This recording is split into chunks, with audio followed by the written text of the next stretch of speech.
Today, we're going to create a visually appealing page with a movie-like effect in PowerPoint. To start, insert an image with a clear top and bottom layout and distinct boundaries. Duplicate this image and overlap it with the original.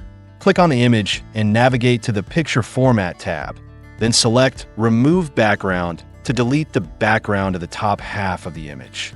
This process may require repetition until the desired effect is achieved, considering that PowerPoint, unlike specialized software such as Photoshop, may produce somewhat basic results.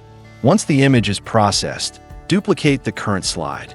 Select both images and enlarge them by dragging. Position the main content prominently on the slide.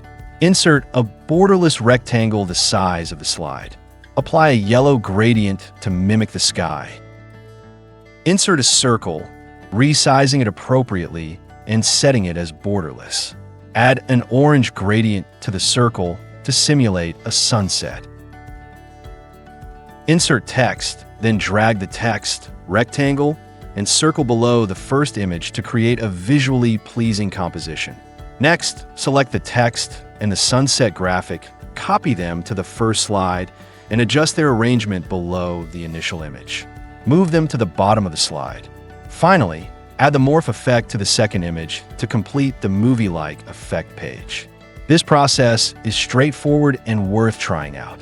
For more engaging content, follow my channel.